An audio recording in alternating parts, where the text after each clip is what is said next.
తిరుమలలో దాతల పథకం కింద అతిథి గృహాల నిర్మాణం సామాన్యులకు అందుబాటులో లేదు. 4 ఏళ్ల కిందటి వరకు 10 లక్షల రూపాయలుగా ఉన్న డిపాజిట్ 10 కోట్లకు పెంచుతూ 2 నెలల కిందట ప్రభుత్వం ఉత్తర్వులు జారీ చేసింది. ఈ అతిథి గృహాలను దాతలకు సంవత్సరంలో 60 రోజులు ఉండే కేటాయింపును 30 రోజులకు తగ్గించింది. సుబ్బిరామిరెడ్డి పాలక మండలి హయాంలో తిరుమలలో అతిథి గృహాల నిర్మాణానికి విచ్చలవిడిగా అనుమతులు మంజూరు చేశారు. దీంతో స్థలం కొరత ఏర్పడడంతో డిపాజిట్ ని ప్రభుత్వం భారీగా పెంచింది. ఈ అతిథి గృహాలను చూస్తుంటే శ్రీనివాసుడి వైభోగం కూడా దిగదుడిపే అనిపిస్తుంది. 5 స్టార్ హోటళ్ల మాదిరిగా ఇవి ఉన్నాయి. అందులోకి సామాన్యుడు కనీసం వెళ్లనైనా వెళ్లలేడు. ఇక వసతిని పొందే అవకాశం ఉంటుందా అంటే అదీ లేదు. తిరుమలలో దాతల పథకం కింద నిర్మించే అతిథి గృహాల నిర్మాణాలపై తిరుమల తిరుపతి దేవస్థానం చూపుతున్న మోజు సామాన్యుల వసతిపై చూపటం లేదు. వాస్తవంగా చెప్పాలంటే అంత స్థాయిలో జరగలేదు. గతంలో మా పార్లమెంట్ కంటే ముందున్న వాటిలో ఇది ఒకరిని విమర్శించడం కాదు, ఎవరిని తప్పుపట్టడం కాదు కానివ్వండి, విపరీతంగా విఐపీ కాటేజ్లో ఈ డొనేషన్ బేసిస్లో 2 crores 1 crore ఇట్లా డొనేషన్స్ కలెక్ట్ చేయటం, 5 స్టార్ ఫెసిలిటీస్ ఉన్న విధంగా కాటేజీలు కట్టడం అయితే జరిగింది. అంతే స్థాయిలో కామన్ మ్యాన్ కాటేజీలు కట్టడం జరగలేదు. ఇది వాస్తవం. కామన్ మ్యాన్ కాటేజ్ 20 ఏళ్ళ ముందు కట్టిన కాటేజీలు, 20 ఏళ్ళ ముందు కట్టిన కాటేజీలో వాడిన మంచాలే బెడ్షీట్ మొన్నటి వరకు అట్లాగే ఉండిపోయినాయి.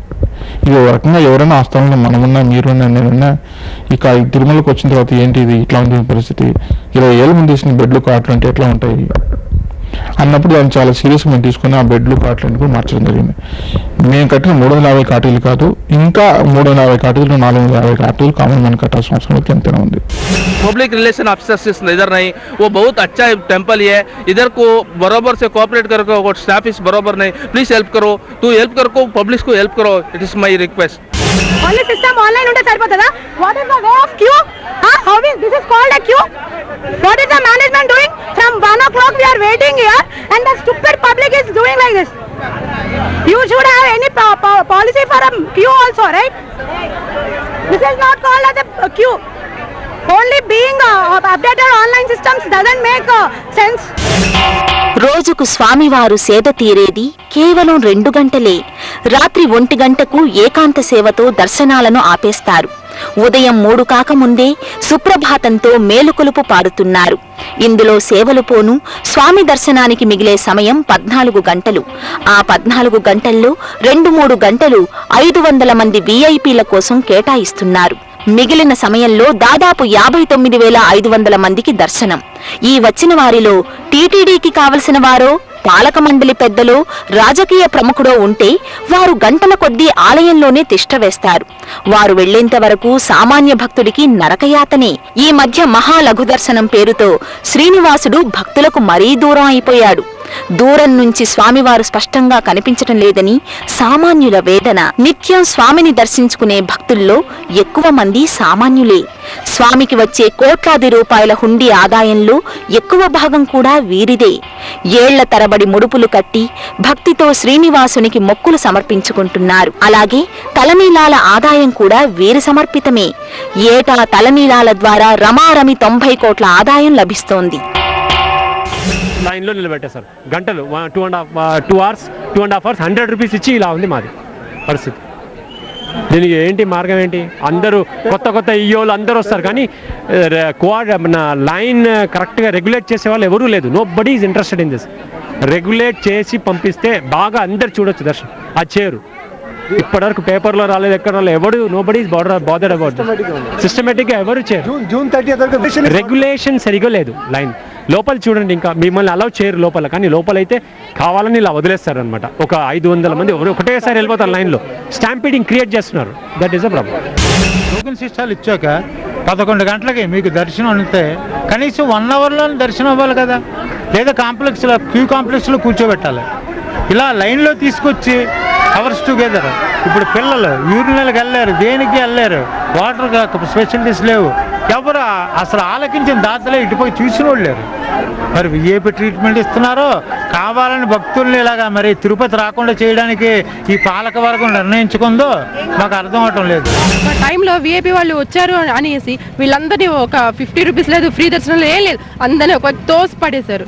వెళ్ళడానికి రష్, వచ్చే దగ్గర రష్, పిల్లలతో బాగా అవస్థ అండి. అసలు చిన్నపిల్లలు తీసుకొని వాళ్ళు ఈ రష్లో వాళ్ళకేమో అసలు రష్లో ఇది అయిపోతున్నారు, ఊపిరాడక అసలు బాగా రష్గా ఉందండి. అంటే విఐపీస్ వచ్చారని చెప్పేసి మామూలు వాళ్ళకి అక్కడ అన్యాయం జరుగుతుంది నేను ఫీల్ అవుతున్నాను.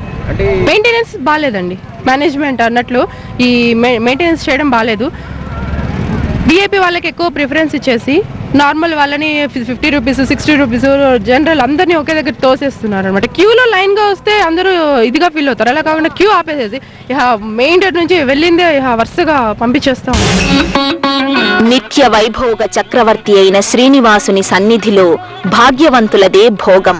సామాన్య భక్తులు రోజుల తరబడి క్యూలో మగ్గుతోంటే డబ్బులు పలుకుబడి ఉన్న మహారాజులు చిటికలో అన్ని రకాల సౌకర్యాలు పొందుతున్నారు. కరెంటు బుకింగ్ కింద ఇచ్చే టికెట్ల సంఖ్య కన్నా సిఫార్సులపై ఇచ్చే విచక్షణ కోటాయే పెద్దదిగా ఉంటోంది. వీరిలో ప్రోటోకాల్ పరిధిలోకి వచ్చేవారు మినహాయిస్తే విఐపీలమని చెప్పి హవా చలాయించేవారే అధికం. తిరుమల తిరుపతి దేవస్థానం అధికారులు కూడా విఐపీలు వచ్చినప్పుడు మోకరిల్లడం సర్వసాధారణమైపోయింది. తిరుమలలో శ్రీవారి సర్వదర్శనం సుదర్శనం కాకుండా సెల్లారు, విఐపి విరామం, ప్రారంభం పేరుతో తిరుమల తిరుపతి దేవస్థానం దర్శనాన్ని కేటాయిస్తోంది. రద్దీ రోజుల్లో సుదర్శన కంకణాలను పొందే భక్తులు తెల్లవారుజాము నుంచే తిరుపతి బస్టాండ్లో శ్రీనివాసంలో పడిగాపులు పడాల్సి వస్తోంది. బోర్డు మెంబర్ భార్యను లైన్లో పంపిస్తే ఆ బాధ ఏంటో వాళ్ళకి తెలుస్తుంది.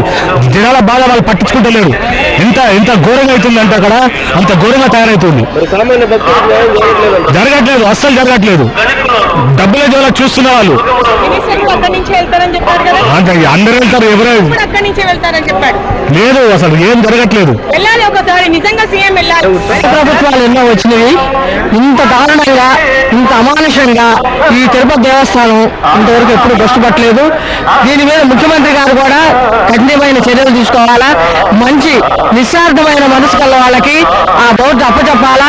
ఈ సారా కుంభకోణాలు అలాంటి వాళ్ళకి కాకుండా మంచి ఎవరైనా సరే భగవంతుడు భక్తులు సమానమైన దృష్టితో చూసే వాళ్ళని బోర్డులో వేయాలి. కానీ ఎవరో సారా పెట్టి వాళ్ళని సారా కాంట్రాక్టర్లను తీసుకుని టీటీ బోర్డు చైర్మన్ చేస్తే పరిస్థితి ఇలాగే ఉంటది. ఎక్కువ మంది ప్రజలు వస్తారని చెప్పనని అనేది లేకుండా విమర్శలు ఆత్మ విమర్శలు చేసుకుంటూ దీన్ని అరికట్టడం ఏ బోర్డు చైర్మన్ కూడా చేత కావట్లా. ఈ జరుగుతూనే ఉన్నాయి, ఈ బ్లాక్ లో టికెట్లు అమ్ముతూనే ఉన్నారు. ఏంటంటే ఎవరికి వాళ్ళు దాన్ని మాపు చేయాలని చూస్తున్నారు కానీ దీన్ని అరికట్టడానికి మాత్రం చర్యలు తీసుకోవట్లా. తిరుమలలో సెల్లార్, ఏఏడి తదితర దర్శనాలు బోర్డు సభ్యులు, ఎమ్మెల్యే, ఎంపీ తదితర ప్రముఖుల సిఫారసులకి పరిమితమయ్యాయి.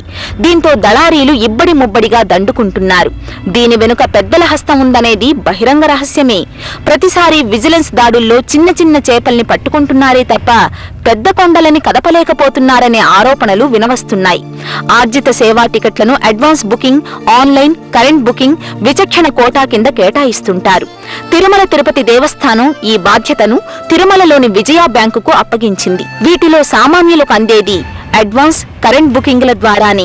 ఆన్లైన్ బుకింగ్ తెలిసిన వారు, కంప్యూటర్ పరిజ్ఞానం ఉన్న భక్తులు చాలా తక్కువ. కరెంట్ బుకింగ్ కోసం గంటల కొద్దీ క్యూలో నించోవాల్సిన పరిస్థితి. ఇంతసేపు క్యూలో నించున్నా చివరకు టికెట్ దొరుకుతుందో దొరకదో తెలియదు. ఇక అడ్వాన్స్ బుకింగ్ విషయానికి వస్తే కోటా అంతంత మాత్రంగానే ఉంది. వీటికి నెలలు ఏళ్లు నిరీక్షించాలి. అర్చన, అభిషేకం వంటి సేవలైతే 20 ఏళ్ల తర్వాత గానీ దొరకవు.